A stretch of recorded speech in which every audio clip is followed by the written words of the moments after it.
प्रणाम ठकराल।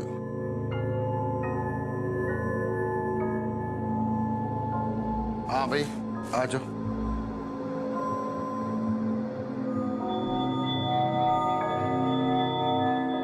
भागना रख दे न खोल दे।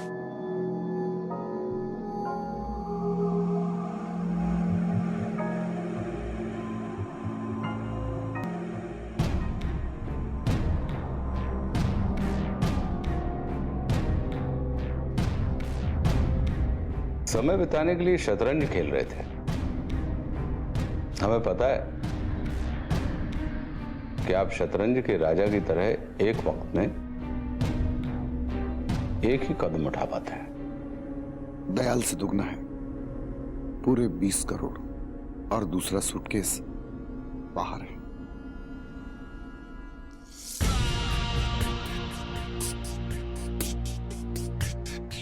अच्छा,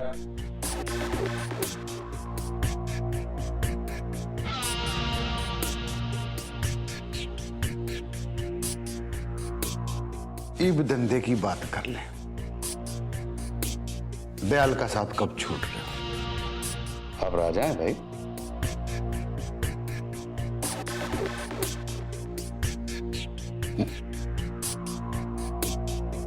एक वक्त में एक ही कदम उठाइए। ये घोड़े की तरह उछके नहीं, वरना बीच में गिरेंगे धड़ाम से। अभी हिसाब बराबर नहीं हुआ है। आपने हमें पैसे दिए हैं बस। अभी एक काम बाकी है। इबोर के काम बाकी है।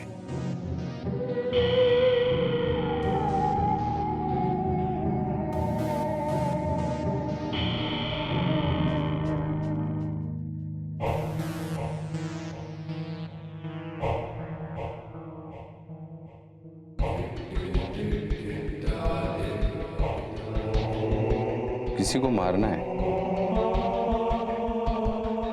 हमारे लिए।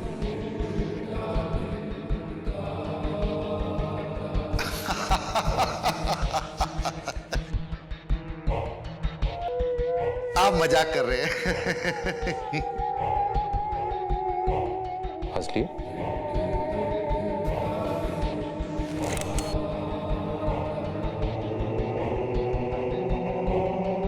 हम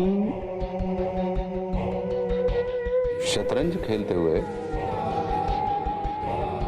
मजाक नहीं करते।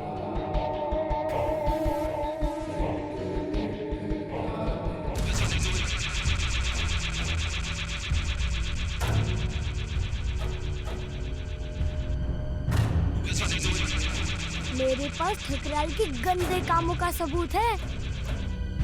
ठकराल को नीचे लाने में मैं हेल्प कर सकता हूँ तुम्हारी। रचना, बोलो, चाहिए हेल्प?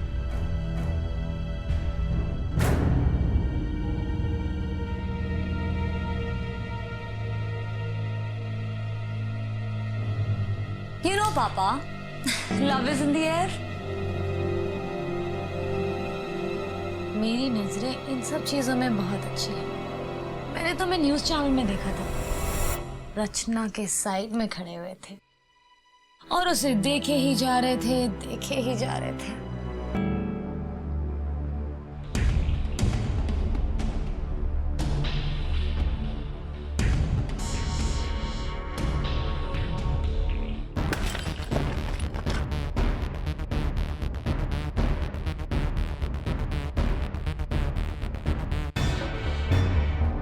सिर्फ यहाँ क्या कर रहा है? भाई आपने हमें अपनी इन्हीं नंगी आंखों से खून करते हुए देखा है।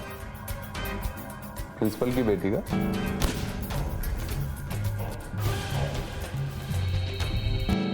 आपके घर में तो हमारा भी हक बनता है कि आपके हाथों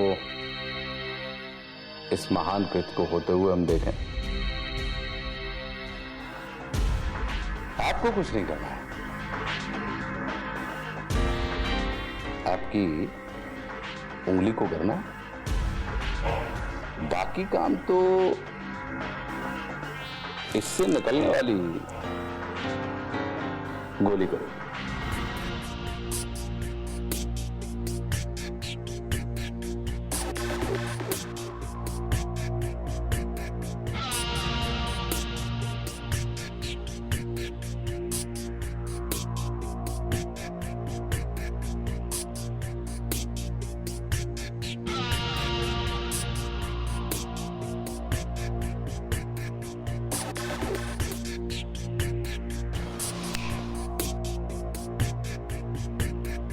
चलिए मंत्री जी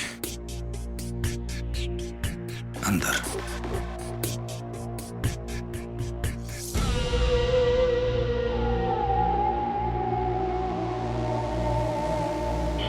कबीरा राह अगम्य की,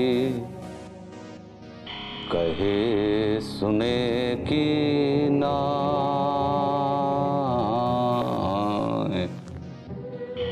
कबीरा राह अगम्य की, कहे सुने की नाय।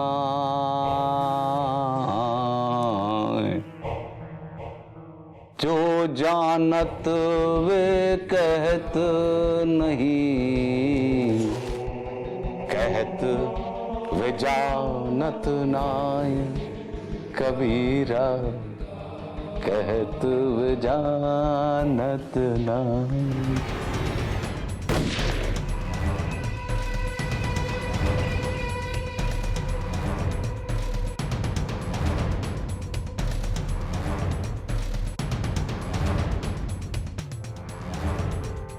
कौन है ये? मैं पूछता हूं, कौन है ये? कितना आसान था। संत कबीर ने कहा है सिंह साहब कि ये तन कांच का कुंभ है और चोट चहूं दे सिखाए। अर्थात ये तन कच्ची मिट्टी का घड़ा है जिसे चारों दिशाओं से चोट लगती है। आप देखना नहीं चाहेंगे कि आपकी चोट कितनी जोर से और किसे लगी है? बच्चा, मंत्री जी को उनका पहला शिकार पलट कर दिखाओ।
आखिर ऐसी क्या बात हो गई कि आपको अपने बेटे की हत्या करनी पड़ी मंत्री जी? मुझे कोई जवाब नहीं देना।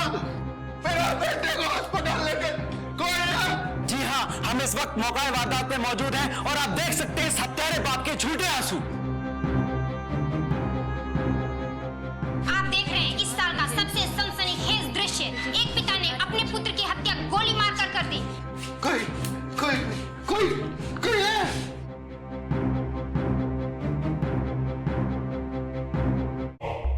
मेरा बच्चा,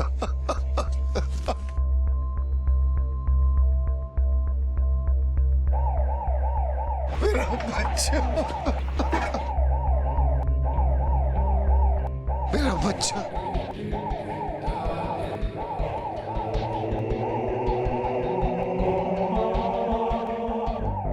मंत्री ने अपने बेटे के खून का इल्जाम आप पर लगाया है, इस बारे में आपका क्या कहना है? भाई हमारे ऊपर खून का इल्जाम लगाना बिल्कुल ऐसे ही है जैसे कोयला कहे चांद से कि तुम काले हो। Excuse me. Hello hello uncle.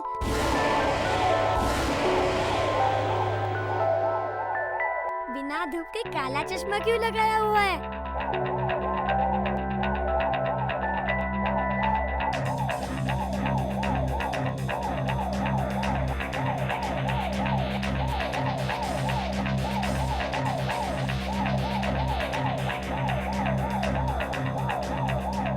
कौन है?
आग लगने के बाद किचन का सारा सामान खराब हो गया है।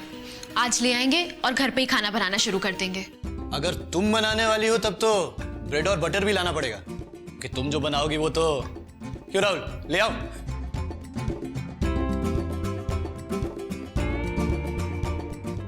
रचना, मुझे तो अब भी समझ नहीं आ रहा है कि तुम इतनी शांत कैसे हो इस मामले को लेकर। मुझे तो बिल्कुल भरोसा नहीं हो रहा इस आदमी पे जिसने फोन किया है हमारी मदद करने के लिए। मतलब मुझे विश्वास ही नहीं हो रहा कि ऐसे उठ के कोई फोन करेगा हमारी मदद करने के लिए। पापा, लेकिन हम इस बात को पूरी तरह नकार भी नहीं सकते ना। अगर उसे कुछ पता ही नहीं होता तो वो कॉल क्यों करता? देखो रचना, हम एक काम करते हैं, वो बंदा अभी तुमको फोन करने वाला है ना, तुम उसको ये बोलो कि उसके पास जितने भी सारे प्रूफ्स हैं वो सब अभी लेकर आ जाए, अभी। अगर वो सच बोल रहा है तो सारे सबूत हमको दे देगा और फिर हमारे सवालों का जवाब भी मिल जाएगा। हाँ, और अगर उसके पास कोई प्रूफ नहीं होगा तो वो बात टालने की कोशिश करेगा, और उसके बाद हमें उसके साथ सर खपाने की कोई जरूरत नहीं है। एग्जैक्टली। और अगर ये कोई ठकराल का ही आदमी हुआ तो? और मान लो अगर ये कोई चाल हुई हमें फंसाने की, भटकाने की, या किसी और वजह की? लेकिन पापा, ये रिस्क तो लेना ही पड़ेगा। गेम अब शुरू हो चुका है, सब हमें देख रहे हैं, सबको जवाब चाहिए। इस समय हम कोई भी मौका नहीं छोड़ सकते। ट्राई तो करना ही चाहिए, भले ये अंधी गली क्यों ना हो। गलती तो तब होगी रचना जब हम इस मामले में सिड को भी जोड़ लें। प्लीज रचना, इस बार सिड पे भरोसा मत करना, बस एक बार। प्लीज रचना, मेरी बात सुनो। मैं जानता हूं कि उसके बारे में जो कुछ भी मुझे पता है उन सब बातों से तुमको कन्विंस करना बहुत मुश्किल है, लेकिन सिर्फ एक बार रचना, जस्ट वंस मेरी बात मान लो प्लीज। देखो रचना, एक बार सबूत तुम्हारे पास आ जाए, तुम्हारे हाथ में आ जाए, उसके बाद तुम बताना चाहो तो मुझे कोई प्रॉब्लम नहीं है, लेकिन अगर तुम अभी बताना चाहती हो तो इस बात से मैं बिल्कुल फिट नहीं हूं रचना। देखो रचना, अगर ये फोन वाला सच बोल रहा है तो हमारे पास यही एक मौका है सबूत हासिल करने का, वरना एक सेकंड में सारे सबूत ठकराल के पास पहुंच जाएंगे। So please Rachna, just once मेरी बात मान लो प्लीज। मोहित, मैं सिड को ऑलरेडी बता चुकी हूँ।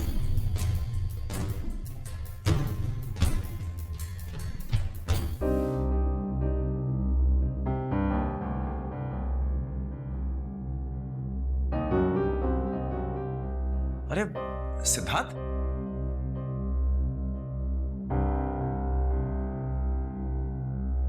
आज सुबह ही मेरी उससे बात हुई थी, तुम्हारे आने के पहले।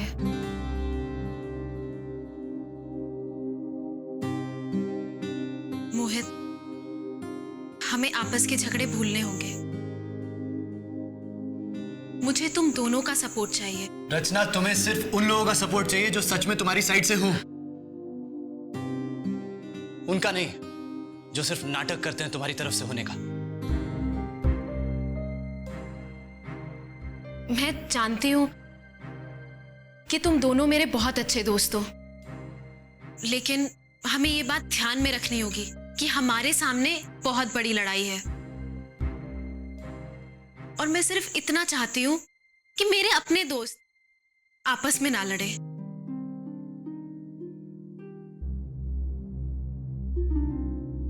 मोहित, मैं जानती हूं तुम ये जो भी बोलते हो अच्छा सोचकर ही बोलते हो, और तुम हमेशा रेडी रहते हो मेरे लिए कुछ भी करने के लिए।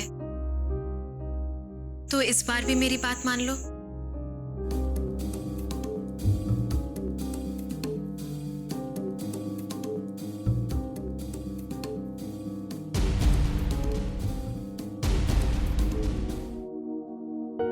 सिड,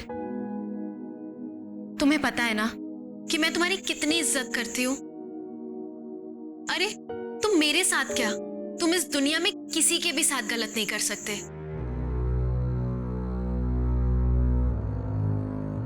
मुझे ये बात पता है।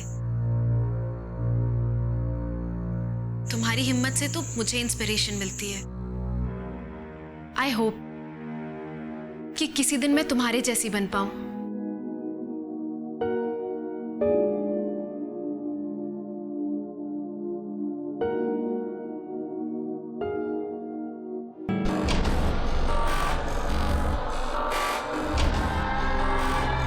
अच्छा काम किया प्रिंसिपल वाले मामले में। शुक्रिया सर। रचना के लिए करना पड़ा कभी प्रिंसिपल के जैसा। मरने वाला सिपाही कोई भी हो सर, फर्क क्या पड़ता है। तो हम साथ हैं ना मोहित?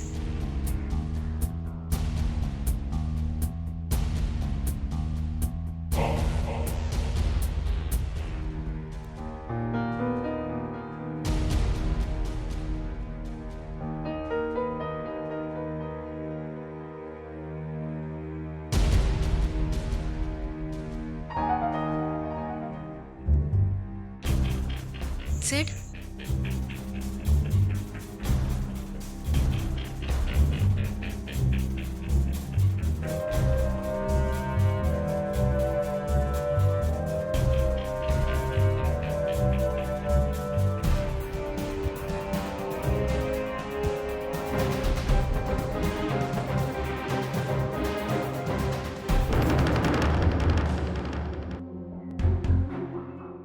देखा, इसके दिल का चोर इसे रोक रहा है। पूछो इसे, पूछो ना। वो मैं लगता है उसी का फोन है शायद। हाँ। हेलो हेलो, कौन है? मैं हूँ तुम्हारा दोस्त।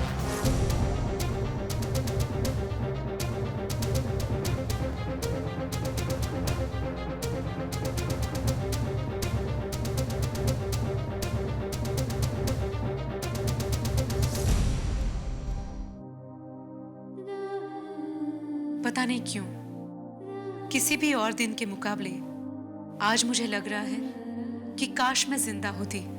आपने सुना होगा कि परलोक में विलीन होने के बाद मन पर भावनाएं असर नहीं करती, और ये सच भी है। आप शारीरिक बंधन से मुक्त होते हैं, परमात्मा के ज्यादा नजदीक होते हैं, लेकिन फिर भी कभी कभी मन में एक टीस उठती है वापस उस दुनिया में जाने की, क्योंकि मानव संसार की सारी चिंताएं, दुख और उलझनों के बावजूद एक चीज है जो कहीं और नहीं मिलती, अपने परिवार का मीठा साथ।